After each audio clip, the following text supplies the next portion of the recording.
il y a la question du parrainage, qui fait encore couler beaucoup d'encre. Rien n'est fait contre ceux qui se donnent ce pouvoir-là de faire annuler des signatures, et au même moment, on nous contraint, nous, d'investir pour obtenir les signatures.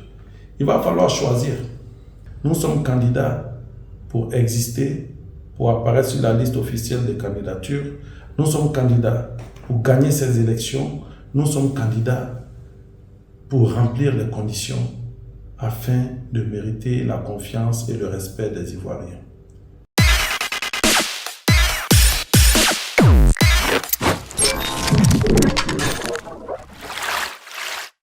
Bienvenue sur Balo Kekan.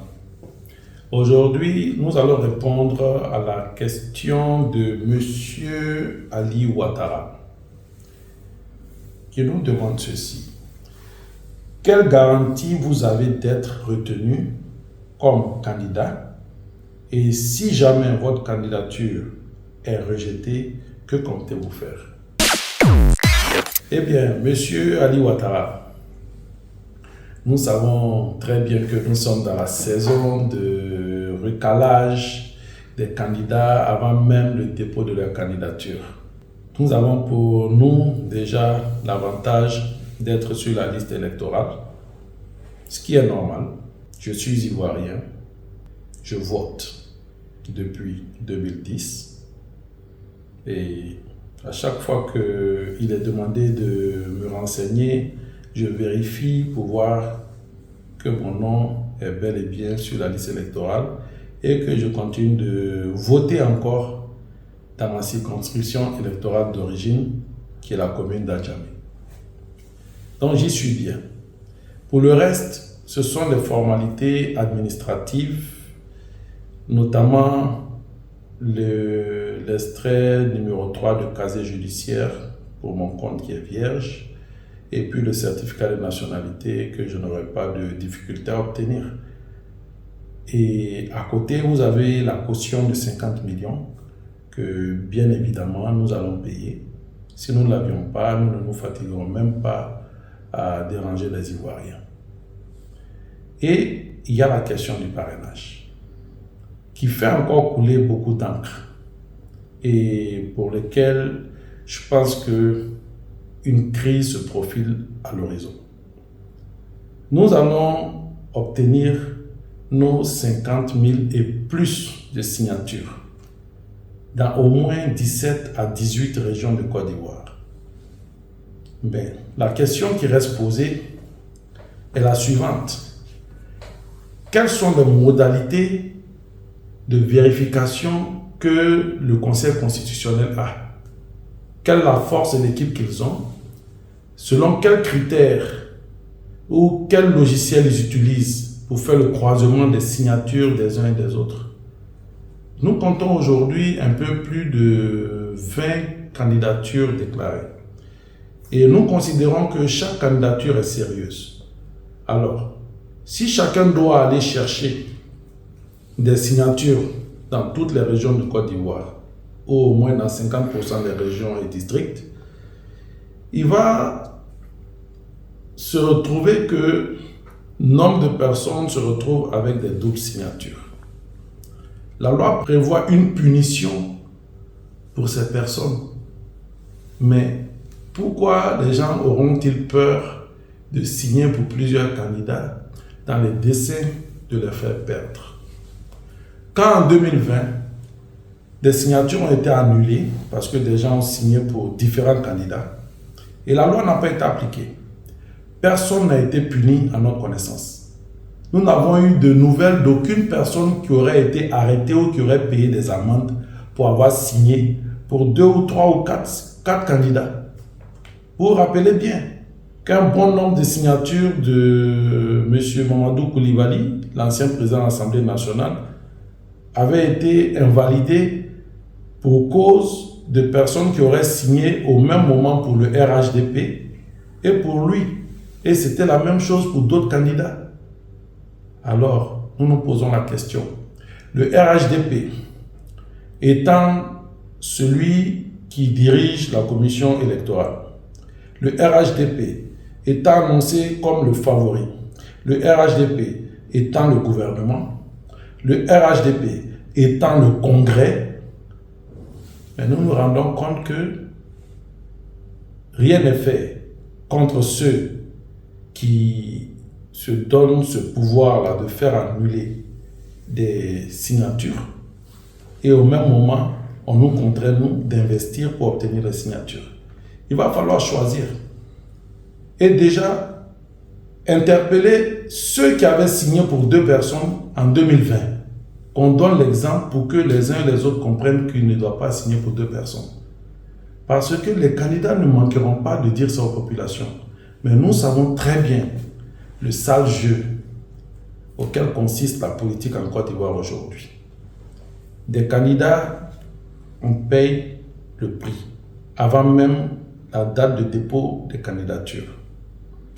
Alors nous voulons très bien que le gouvernement vienne affirmer à la télévision, expliquer déjà régulièrement aux populations la nécessité et les détails de cet exercice, et puis leur donner l'information des peines et des conséquences qu'ils courent s'ils s'adonnent à des doubles et triples signatures.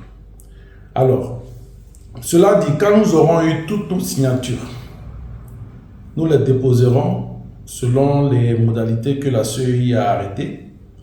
Et je ne pense pas que, au-delà de ça, je pense encore l'attestation de régularité fiscale et la déclaration sur l'honneur, que nous aurons quelques problèmes. Donc nous avons l'assurance aujourd'hui que notre candidature passera. Parce que cette élection, nous la préparons depuis 10 ans. Et encore, nous la préparons mieux depuis 2020. Maintenant, au cas où notre candidature est rejetée, si notre candidature est rejetée pour une raison de manquement de notre part, alors nous comprendrons très bien et nous accepterons. Mais ce qui n'est pas le cas, parce que nous ne jouons pas à la loterie. Nous voulons nous assurer que nous remplissons toutes les conditions exigées pour apparaître sur la liste officielle des candidats à cette élection présidentielle.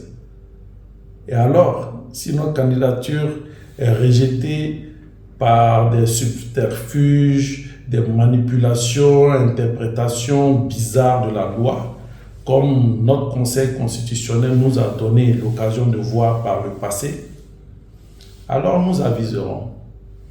Vous voyez, depuis 2010, sur le terrain politique, vous avez 2 catégories de personnes qui sont intéressées par les élections.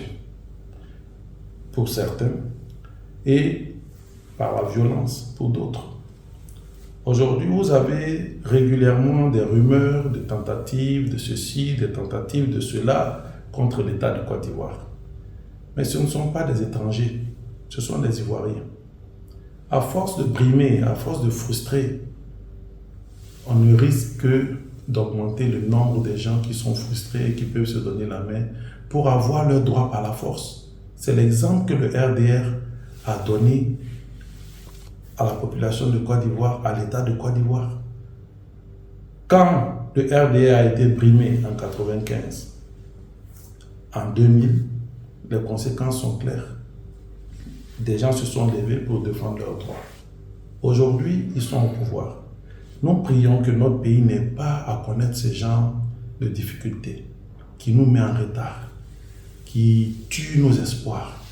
Naturellement, nous, ce n'est pas notre option et ça ne sera jamais notre option. Mais comme je dis, quand les frustrations grandissent, il n'y a aucun contrôle sur l'avenir du pays et sur la quiétude et la sécurité du pays. C'est vers ça qu'on court à force de brimer les populations, à force d'empêcher les gens de jouir de leurs droits. Pour nous, tous les Ivoiriens ont le droit à leurs ambitions. Tous les Ivoiriens ont le droit à proposer aux populations qui les concernent, que ce soit dans le cadre d'une élection présidentielle ou une élection législative ou une élection municipale et encore une élection régionale. Il faut que les élections soient définitivement une opportunité de retrouvailles pour les Ivoiriens, pour renouveler les instances et les organes qui les dirigent. Alors, notre réponse est simple. Nous sommes candidats pour exister, pour apparaître sur la liste officielle des candidatures. Nous sommes candidats pour gagner ces élections. Nous sommes candidats pour remplir les conditions afin de mériter la confiance et le respect des Ivoiriens. Nous appelons l'État de Côte d'Ivoire, la CEI, à clarifier le processus de validation des candidatures, particulièrement sur le point de la validation des signatures. S'il n'y a pas de conséquences pour ceux qui signent 2 fois ou 3 fois, alors il n'est pas question qu'une signature soit annulée du fait que la signature est répétée sur différents documents. C'est une question de responsabilité, c'est une question du respect des autres. En 2020, le gouvernement n'a puni personne pour ce fait et nous n'attendons pas plus de 7 fois. Alors, s'ils sont sûrs qu'ils ne veulent pas punir, en ce moment, ils ne doivent pas contraindre les candidats qui connaîtront 2 signatures à aller en chercher de nouvelles. Voici notre point de vue sur le sujet. Je suis Dr Ousmane Camara, candidat déclaré à l'élection présidentielle de Côte d'Ivoire 2025.